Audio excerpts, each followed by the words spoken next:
Are you one of the 83% of people who feel separated from what they believe they should be accomplishing and what they actually are accomplishing? You might be one of many people, including me, who have tried the miracle mornings, we've tried the strategy, we've tried the scaling up, we've tried everything, and yet we're still not crossing the divide from where we are now to where we want to be. Well, my guest today, I think, has got quite possibly the answer. We're talking to Mike Lane Evans at Forefront Coaching, based in sunny Manchester, actually, over here in the UK. So it's a delight to have another Brit on the podcast. And actually, I went to Manchester University, so very happy memories of living up north in Manchester. Mike Lane Evans, welcome to the show. Thank you. Yeah, thanks for having me, Jim. My pleasure, because anyone that writes saying that 83% of the population are not achieving and that you might have the answer must come on the show. Mike, what are most of us not doing right, and what could you help us to fix? Yeah, well, I think firstly to say at the start of it all, I don't believe in gold standards. So there are lots of tools and techniques, and even before we joined this call, Jim was wisely talking about how we can use our octaves higher and lower and how much that can really impact people. And that's something we can dive more into, and it really does impact people. However, it can also sometimes cause a disingenuousness. So Elizabeth Holmes, anyone who doesn't know that story, managed to raise hundreds of millions of dollars when there was no real product that she actually, there was no viable product, it didn't exist. And one of the things that she did to succeed was to lower the tone of her voice. And whilst it worked in the short term of building some credibility, it didn't actually go on to help people trust her long term. It was just a quick win. And so the biggest thing, and it sounds easy to say, is being genuinely who you are, working with what you bring to the table, and then scaling up from that, improving those skills rather than looking to other podcasts or TED Talks and thinking, I just want to copy. I want to be just like Jim. I want to just copy and do exactly that, because then at some point you're just morphing into somebody else. And that individuality is really what we need. And so that 83%, a lot of people have this feeling of not achieving what they want to achieve. And a lot of that comes down to communication with the people that they're speaking with. Also, it comes down to communication with themselves. Finding out first, what are those things that they want to achieve? Being clear on that. So then we can strategize, as you've already mentioned, and in how to go and achieve it. Okay, Mike. Well, that's wonderful. By the way, I don't think anybody looks at me and goes, they want to be like me. I think we can, let's dispel any rumors or myths there might be about wanting to be an aging podcast host. But Mike, where do you start with helping people then to get close, or really to be in alignment between their authentic self and their, if you like, and to feel comfortable in themselves? Because that's the first step from what you're saying. Yeah. And in coaching, we have this image, which talking about on a podcast means I have to kind of sort of give some ideas where we usually allow people to find it. But there's basically a river or a no man's land. Other people can see it as this. It's not there on the website, but this chasm, which you mentioned already, this from where they are now to where they want to be. And the first thing to explore for yourself is, what does the other side of the river or the no man's land look like? What does a day look like? From waking up in the morning, going through the day, going through the night, going to bed at night, what do I want to be doing? What do I want to feel during that time? And it sounds really simple, and we do a lot of exercises and processes, but for a lot of people, it's something that they've never done for themselves. And there can be some really huge, surprising moments for a lot of people, just in that simple process. That's step one, if you will. Because a lot of times people will find themselves are in a job that isn't achieving the thing that they want to have on the other side of the river. It might, in fact, just be that the entire industry that they're in.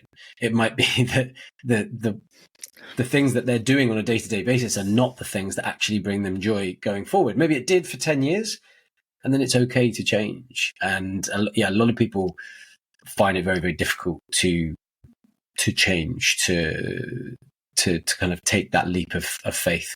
And so what we do is we help people once they've figured that out, which we do together. Coaching is very much about guiding rather than leading.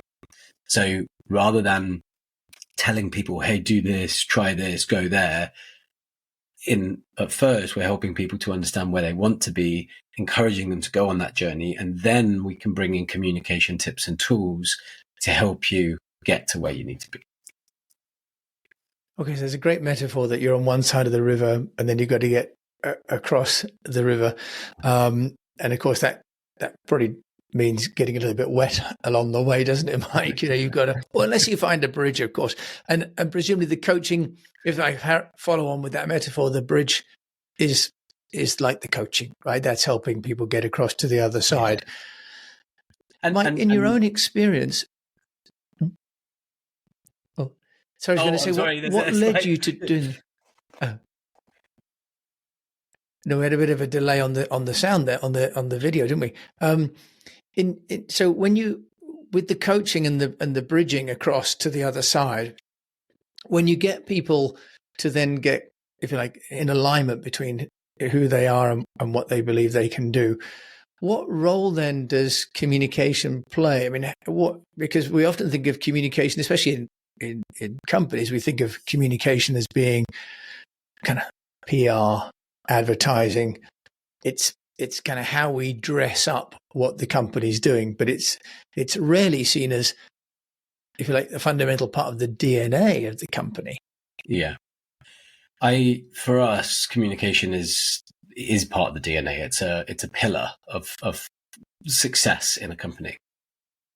Because if you with PR, there's lots of really good PR out there, by the way, but one of the things that can happen with PR or with marketing is we're just thinking, I need to make more sales. How can I make more sales? It's going and targeting those things.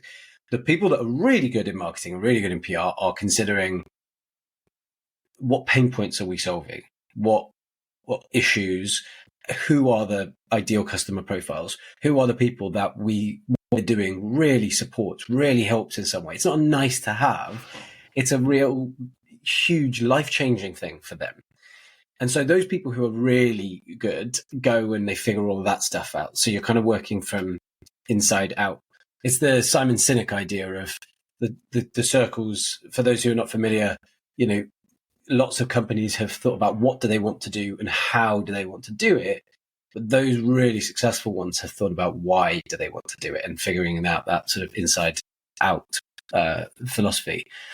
And if you can understand your audience in that way, then you need to understand how to connect with them, how to communicate with them, because you need to incentivize them to buy if we're ruthless about it.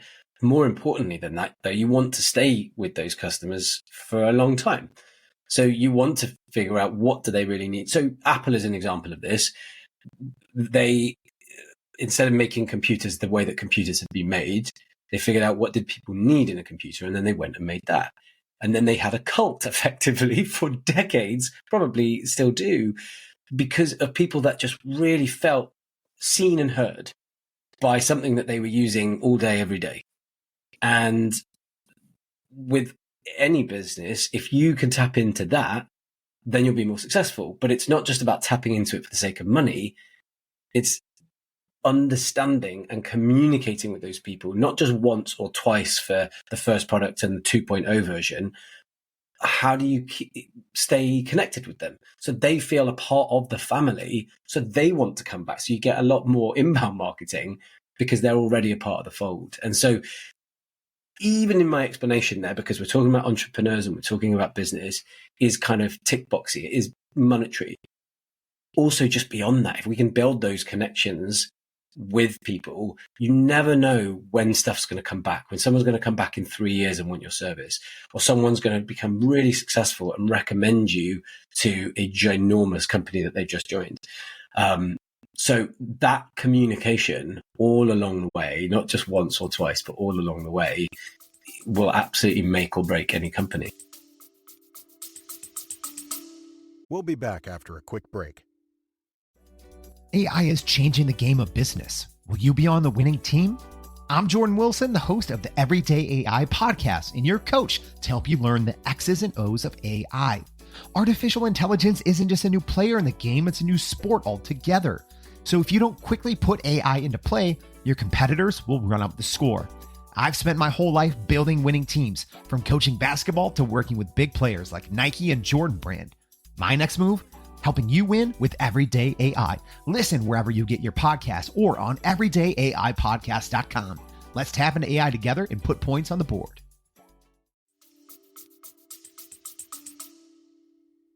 So, Mike, it sounds as though we need, as individuals, founders, to be in alignment with, who we are and what's important, but also then the company that we run needs to be in alignment as well. When we talk about effective communication skills, as you do at Forefront, you've got that they're both important for professional and personal settings, because there is this alignment, isn't it? If you're the founder, then they're often one and the same. What are some of the hallmarks of effective communicators? I mean, we've seen Trump, for example, and this idea that he talks at an average sort of education level of grade 5s, which is a little bit worrying, and also that he doesn't let any pauses in. He's constantly talking, and there's always a movement, and whatever he's saying, there's always a filler word and so on. Do you have some guidance for us on what makes effective communicators? Well, one of the first thing that you said about Trump doing is something to do, taking jargon out of what you're saying. Yes, it's at a grade 5 level, but some of his audience are reading at a grade 5 level and speaking at a grade 5 level. And that is not being judgmental at all. Like there is an understanding of speaking to everybody. There's so much in politics which is speaking above, being the educated, looking down on people and saying, listen, you just need us to fix this for you. Just put the X in the box and we'll get on with it. And whether people speak that way or don't intentionally speak that way, that is a lot. There is a rhetoric in politics around that. There is an understanding. And that is that 83% that we're talking about. It's how do you want to come across and how are you actually coming across can be very, very different. And so taking out the jargon, simplifying the language that you're using makes what you're saying now accessible to 80% of people rather than 20% of people. Don't quote me on that stat. I was just saying it on a podcast, but what my point is, it provides much larger access. And those people who have a larger vocabulary are unlikely to be turned off because you're simplifying your language. They might be turned off for other reasons within the simplification of the language, but not just because you took out some of those jargon words. So that's a huge, huge tool.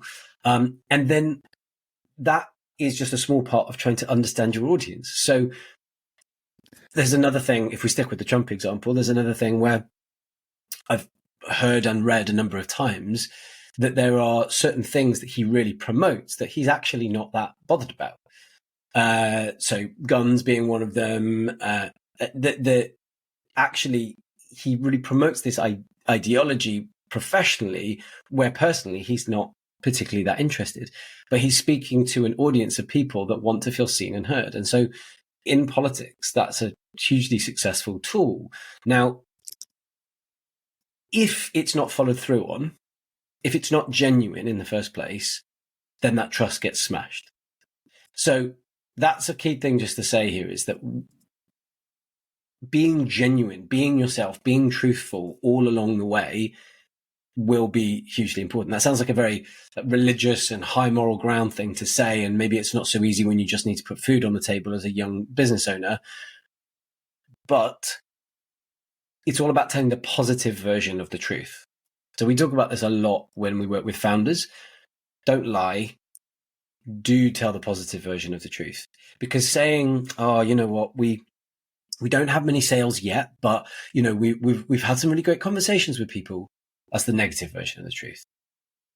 Being able to say, we set the business up 11 weeks ago and we've already onboarded one large client that is starting to introduce us now to other parties, and we now have a pipeline of 10 huge enterprises that we're onboarding over the next 6 months. Now, some of those may fall by the wayside. They may not end up going through. It doesn't mean that they're actually got letters of intent or they were on board yet, but all of that is true. There was no lie there, but you've got to sell the positive version of what you're talking about. Because if you don't feel positive about it, how the hell is anybody else going to feel positive about it? And so that is another huge sort of technique, I would say, in speaking with people. Right. Interesting. And I suppose, Mike, one of the challenges that people face when they think about simplification or making things sound simple is that they won't sound as smart. Sure. And yet if you carry on with your Apple analogy, in a way, the smart thing about Apple is that you don't have to be that smart to use it, because all the intelligence is on the other side. The technology is transparent to the user, isn't it? So it can be explained in relatively simple terms, because the smart part is in the chip, isn't it, in the processor. So that's the beauty of Apple. But with Trump, I'm interested because you talked about his conversation around gun, for example, or even abortion, where he kind of seemed to go from one side to the next. What's your view on authenticity then? Because are you saying that you think he's authentic because he's talking to the people that want to hear that? That's his base? Or, what's your interpretation? Because there is a danger, presumably, if you're a founder and you start going down the path of talking about things that you're not necessarily 100% committed to, that you could give people a false impression. Yeah, and I think it's really common for founders as well, if I'm honest. I think, I know hundreds of founders that started out as B2B. They wanted to sell into businesses. They realized how long the sales cycle was.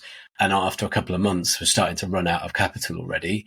And so they had some opportunities with some friends of friends who really needed it. And they're suddenly in B2C. Now, they're not getting rid of the original part of the business, but now they're doing lots of things at the same time. It's a luxury to say, don't do that, because you need money, you need capital. As I say, you need to be able to put food on the table. However, understanding what does that communicate? What does that communicate? If I'm, and I'll be really honest with you and say that we've had this issue at Forefront. So we work for a long, long time, predominantly with founders. So if you go and check out, our LinkedIn or our website, there's a lot of talk around founders, individuals, young startups, and we still very much do work with businesses of that size. Then when we've got huge enterprises that we're having conversations with and they're looking at our LinkedIn, they're not necessarily feeling the same level of connection in terms of what we can do. Now, in some cases, we worked with huge enterprises that we just can't talk about publicly because of the things that we're helping. They don't want that spoken about. Fine. But then that doesn't set this kind of image that we're working with loads of enterprises. And so that has a huge, as a communication specialist company, that has a huge communication issue of what that says to other people. So if you're B2B and you spent most of your time focusing on B2C after your first year, 18 months, 2 years, that sends a message. Now, I'm not saying don't do it. I'm just saying be very aware of the messaging that sends, because otherwise that breakdown in what you want to achieve and what you are achieving will just grow larger and larger. So, Mike, in your own backstory, you're an actor for a long time, a successful one, and then you started to suffer from some self-confidence and some issues around, being on stage and getting parts. How did you overcome that? Because for many people, the communication is also a function of self-confidence, isn't it? So we talked about authenticity, and which is great, but even sort of deeper than that is people's concern about how they're seen, how they sound. If you could maybe share with us how you overcame that, then maybe that would give some guidance for us. So when I first started working as a communication specialist, so just under 6 years ago, quite soon in, I had a few people approach me about running sessions on confidence. Just they wanted 3 sessions just to improve their confidence. And we didn't do it back then, and we don't do it now, because working on your confidence is something far more holistic. Most people, and I'm not going to say everybody, but most of our clients leave sessions on public speaking or sessions on networking or sessions on managing difficult conversations with more confidence in those things. Because apart from anything else, the theory of 10,000 hours, you spend 10,000 hours doing something, you become more of an expert. Even if you spend 2 or 3 hours doing some public speaking practice, that was more than you'd done last week. And it will build up that confidence level in it, if you're in a safe environment that we provide to make mistakes, to screw up, get it wrong, and learn from those. Because if you're just up against it and you have a very negative experience that doesn't feel very safe, then you're probably going to go backwards in terms of your confidence. You're certainly not going to move forward. So to answer your question around what I did, one of the things I did was I just realized that if I had a bad day at work as an actor, nobody died. I wasn't a doctor, I wasn't a soldier, and nobody died. And part of the reason I was able to do that was because at the time I was working with the British military as a consultant. And when you go to an acting audition that you don't get, it felt very horrible, not because I was just bad in the audition, which sometimes I was, but what I was suffering with was this sort of energy suck, this energy sap, where I felt like I couldn't just be myself. And so you're just going through your days exhausted because you just don't feel like you're getting to be yourself or achieve the things that you want to achieve. And then you go into these environments, these quite high pressured military environments, and you need to help these other people succeed. It's not about me anymore. It's about helping them to succeed so that they can go on to do things that, really mattered. It just took away some of my own self-importance, if I'm really honest. And so then you can start to, when you worry about it less, when you're overthinking it less, then you can start to play around. So we've already spoken about how to use your voice, how to use your body language. So people may have noticed that I use my hand gestures quite a lot. That's not because I'm saying everybody needs to use them as much as Mike. It's because I've always spoken like that. First time I went to Italy, I learned don't test me. I learned quite a bit of Italian the first time I went because they're talking about a chair. They're pointing at the chair. It was a language that that just made sense because the non-verbal communication was so much a part of it. However, I've got lots of clients who've watched a YouTube video on non-verbal communication, and then they are saying, we need to do this, and they're just trying to copy. It doesn't look comfortable to them. It doesn't feel comfortable to them. It's not going to improve your confidence. So the importance of coaching, and this is not a sales pitch at all, because there's lots of coaches around the world. The importance of coaching is it gives you the opportunity to just try stuff in a safe environment, to practice and play. I'm a really big believer in playing because as adults, we just don't really get to do it very often. And as children, it's how we improve our intelligence, how we grow. So that was what happened for me. I had an environment where I was able to go and play, practice, test things out, where it was less about me and more about other people and helping them to succeed. And so then that helped. When you then see those levels of success, that automatically, it's a 1 + 1 = 2 situation. That makes you improve in confidence because you can see the success happening. So that's nice, Mike. Sounds as though by being in service to these people in the military and they got success, that gave you more self-confidence. Whereas when you were worried about your own success, it was a little bit of almost an anxiety generator, wasn't it? Because you worry about your own success, and when you didn't get it, that even compounded the feelings of failure. So that's a wonderful story. And I think that for all of us that are in business, the idea that if you serve others and generate success for them, that will give you confidence. But of course, in commercial terms, it means that by and large, they'll continue to be customers. And for those, obviously, people are listening to this, and if you're watching the YouTube on my channel at Jim A. James, you'll see Mike was moving his arms around, gesticulating, I think, as they call it, speaking like a true Italian. But Mike, as I've got you on the call, and most people are doing podcasts or listening to podcasts just through the audio, 80% of communication is nonverbal, right? Or certainly the majority.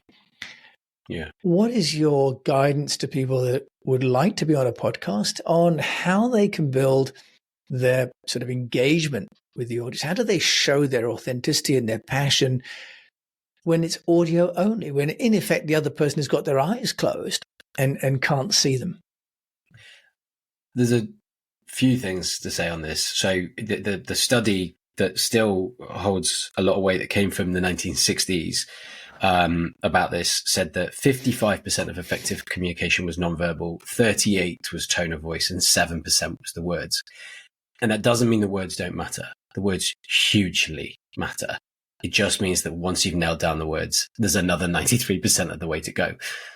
And I think this experiment needs to be done again. And anybody who's got some spare cash out there, I'd love to conduct this experiment, because I think since we spend more of our time online, on Zoom, on Google, on Teams, I think there are other factors at play. And because we've got to rely on the current science, even though it's from the 60s, when we talk about this in some of our training, we categorize what is nonverbal communication. What are the things? What are the elements? And energy is one of the things that we talk about currently as nonverbal communication. However, vocal energy in the tone of voice is hugely something that we can do. But the other thing to say, when I loved what you just said, Jim, was you said they're effectively listening with their eyes closed. Now, many people listen to a podcast whilst cycling or cleaning the house or trying to send emails, and they're probably not taking it in properly. But those who do just really sit and listen to the podcast are effectively doing it with their eyes closed. And what you are doing in that moment is sort of stripping out a sense. And we know that people who are blind or deaf, where a sense has gone, other senses get heightened. And I think the medium of podcast is still surviving so well after the days of radio kind of becoming less popular as TV came in, because there is just a time that it allows people to be quite mindful and just focus in on this simple thing. So what can you do with it? Energy is one of those things. The energy that you give at any given point. Now, one of the things that we talk about at Forefront is if you think about energy on a scale of 1 to 10, so 1 being the absolute lowest and 10 being the absolute highest, there's not very many times where we want to hear somebody speak at a 10. Because that, even if it's not shouting, even if it's just high energy and you're listening to somebody pitch or present or deliver or just tell you a story from their weekend, at that level 10, it's a little bit like being shouted at. And I've spoken to hundreds of people about this. Many people have had the experience of being shouted at as a child, either by a parent or a teacher, for a period of time that was so continuous that it just stopped having an effect. They weren't scared anymore. They weren't motivated. They didn't do anything different because it was just white noise. And high levels of energy can do the same thing, as can what we refer to as monotonous voice, low levels of energy. So by injecting that energy, but also then connecting it to what you're talking about. So if I'm talking to you about something that's really bad and I've got this really high level of energy, while I'm talking about how, so many people are struggling to make money at the moment, that's immediately disingenuous. And so another quick trick and I'll finish on this one, is smiling. I have worked a lot as a voiceover artist when I used to be an actor. And we talk about smiling in the throat, which I tried to explain to a business client the other day, and they looked at me like I was speaking in an alien language. So I'm aware of that for your listeners right now. But if you try speaking to somebody with a big, big smile on your face, your throat will open more. You will hear that smile in your throat, and it will sound happier and more open and more engaged in that moment. But similarly, if I'm doing that smile, this huge, huge smile on my face while speaking about sad things or bad things, it's a lot of the time we can hear that. So that's just one quick thing to play around with, how your body actually does influence your tone, even if there isn't video or visual. Yeah, Mike, I love that. And, even the the tone of your voice and the depth of the octave of your voice can imply being trustworthy. For example, there's some science about that as well, which is why, I like to help people get their microphones and so on sorted out, because it can really make a difference. All of these little techniques, Mike's giggling because we had a little bit of a pre-record tech talk. Mike Lane Evans, let's ask for a number one tip, because obviously you charge people a small fortune and affordable, good value for your coaching. But as you're on the show, I will press you for one communication tip for me and my fellow unnoticed entrepreneurs today. I knew this question was coming, so I'm actually this is going to sound very simple, and it's actually very high value. It's one of the things that we tend not to do with people until they've had 3 or 4 sessions with us. The tone of what we've been talking about today, I think, is really important. If you're considering your audience, and I'll just give the example of a presentation. If you've got a written presentation, say it's 10 slides, consider how you want the people you're speaking to feel about each one of those slides. How do you want them to feel when you're showing the numbers of what you've achieved as a company, versus how do you want them to feel when you're talking about the ways that the workforce, the colleagues, are really struggling because of X? They're different when there are highs and when there are lows. And we often spend a lot of time creating the words and even maybe adding the smiles in and adding the Italian hands in that we've spoken about today. But if it's not connected, if it's not genuinely connected to what you're talking about, it won't connect with the people you're speaking to. And if you're not an actor or a voiceover artist or a professional podcaster, just what to do with your voice or what to do with your body can be really overwhelming and intimidating. What you can do is convince your friend to stop working and come out for dinner. You can also say to that same friend, please leave me alone, I've got so much work to do. And so you know how to speak to a person with intention. If you take that same level of intention to a presentation or a conversation or a pitch, it will have a huge, huge impact on you. Mike Lane Evans, thank you. So talking with authenticity and intention, then, would that be a fair summary? Yes, that would be it. Of that? There you go. Guess who's short of time? Book or podcast that you'd recommend? The Culture Map. So Culture Map, in fact, if I move my microphone, which Jim will tell me off for doing, I actually have it right here in front so that people can see it. So Eremaya, just a really big believer in when knowing your audience, understanding the cultures that come into play within that. And so, yeah, can't recommend this enough. Mike Lane, and I can't recommend people enough to talk to you. How do they find you, Mike Lane Evans? So Jim flicked through the website earlier. If you saw that, it's forefront-coaching.com. I'm also on LinkedIn, and we put out a lot of content on LinkedIn, not just blogs and written pieces, but some video stuff as well. And we try to put as much as we can without asking for anything back, because we believe that what we do, the Forefront way, can help everybody improve their communication. So if you can't afford the sessions, go get some stuff for free on my LinkedIn. That sounds great advice. Mike Lane Evans, thanks for joining me on the show today. Thanks for having me, Jim. I put Mike a little bit on the spot there with some of those questions, and he's a past master plainly at both communication but also interview techniques. He's using podcasting to help build his Forefront coaching business. So if you've enjoyed this, do please reach out to Mike. I'm sure he'd love to hear from you. And if you've enjoyed it, please leave a review. And until we meet again, as I think Mike would encourage you to do, keep on communicating.